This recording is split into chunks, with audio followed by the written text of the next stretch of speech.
Have you ever wondered why love feels so much harder these days? Why even when you meet someone, anxiety creeps in? The fear, the overthinking, the self-sabotage? It's not just you. Right now in 2025, millions are struggling. Social media shows us picture-perfect love, but behind the scenes, ghosting, trust issues, broken hearts are everywhere, and it's not random. Psychologist Carl Jung called this the shadow, the hidden parts of us that we deny, but they control our love life. And the ancient Stoics, they taught that peace comes from mastering our emotions, not being mastered by them. In today's video, I'll show you how combining Stoicism and Jung's shadow work can change everything. We'll go deep, beyond the usual dating advice, and uncover the real reason modern love hurts, and how you can finally find peace in your heart. So, if you're tired of feeling anxious, lost, or heartbroken, stay with me. This might be the most important story you hear this year. Take a breath, sit with me, grab a cup of coffee, and let's get started. Emma Rivera was 34 when she swore off dating for good. After 3 failed long-term relationships, 1 expensive therapist, and countless nights scrolling through toxic relationship advice on TikTok, she decided, enough. Love, she believed, was a scam designed to exploit people like her. The overthinkers, the givers, the fixers.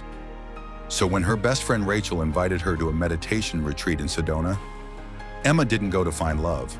She went to find peace, or at least a break from herself. But fate, as Carl Jung once said, has a way of throwing in your face what you refuse to see. Enter Ethan, the mirror. She didn't want. Ethan Hale was the kind of man Emma had sworn off. Tall, rugged, tattooed arms that suggested he lifted more than just his emotional burdens.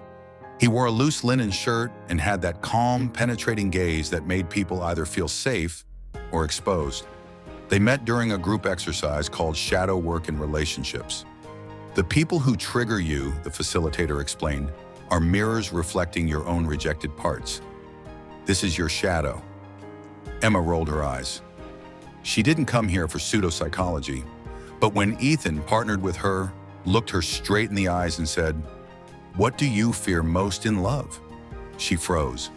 No witty defense, no sarcastic shield, just her heart pounding in her chest like a trapped bird. That night, Emma couldn't sleep. The question echoed in her mind like a gong. What did she fear most? That she'd lose herself again? That she'd become small to make someone else feel big? That love meant surrendering control, and control was the only thing keeping her safe? Jung called this the shadow, the parts of ourselves we repress, deny, and project onto others. And Emma realized every man she had dated, every failed relationship, was her running from her own fear of vulnerability. Until you make the unconscious conscious, Jung warned, it will direct your life and you will call it fate. Fate. Like meeting Ethan at a random retreat when she had sworn off men. But Emma wasn't ready to dive into old patterns again. She had read Marcus Aurelius. She knew the Stoic playbook. Focus only on what you can control. Your judgments, not external events, cause your suffering. Act with virtue regardless of how others behave. So when Ethan casually invited her for a hike the next day, she paused. Old Emma would have overanalyzed. Does he like me? Is this a date? Old Emma would have Googled signs he's interested and spiraled. But now she asked, is accepting this in line with my values? Courage, openness, self-respect? The answer was yes. So she said yes, not to Ethan, but to herself. The hike where love and fear dance.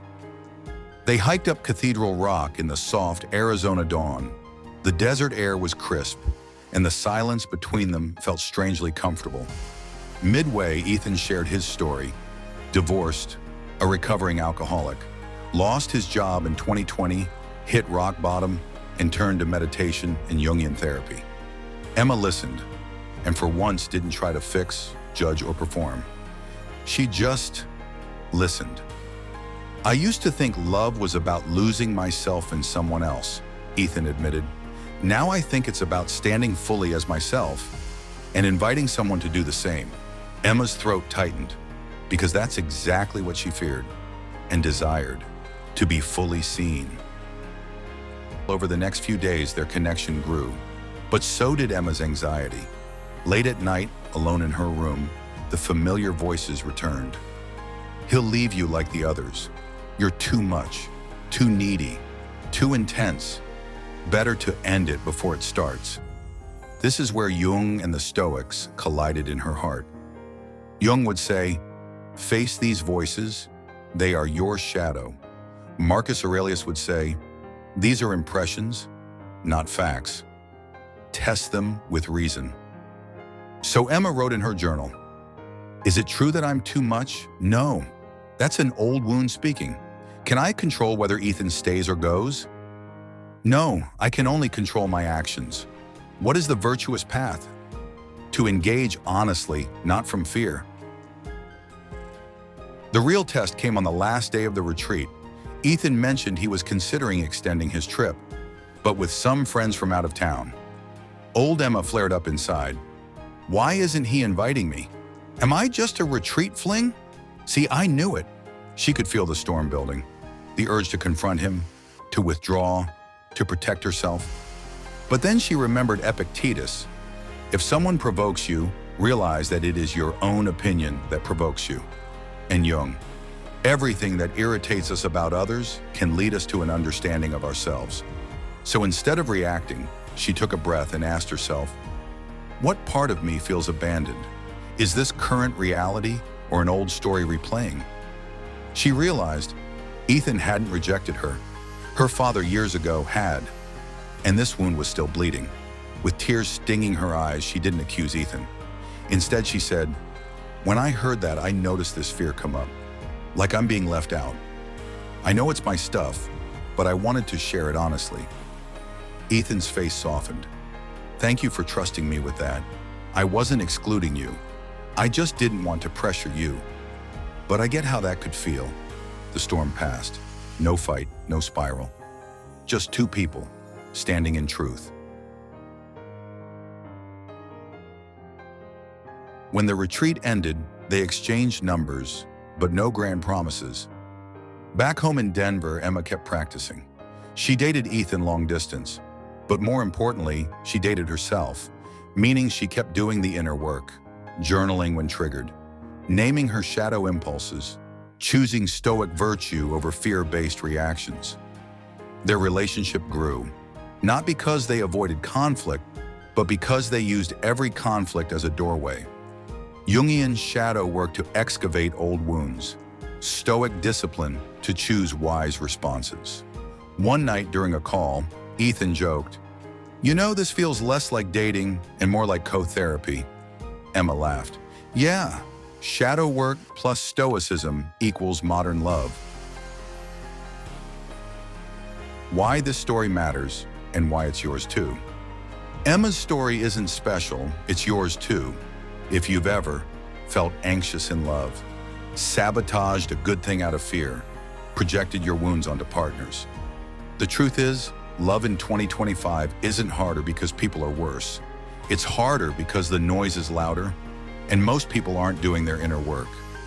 Jung showed us that until we face our shadow, we will keep attracting partners who trigger our wounds.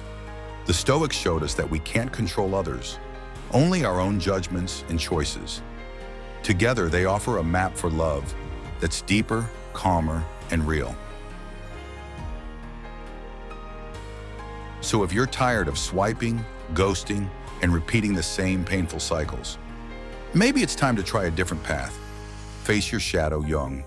Master your judgments and choices, Stoicism.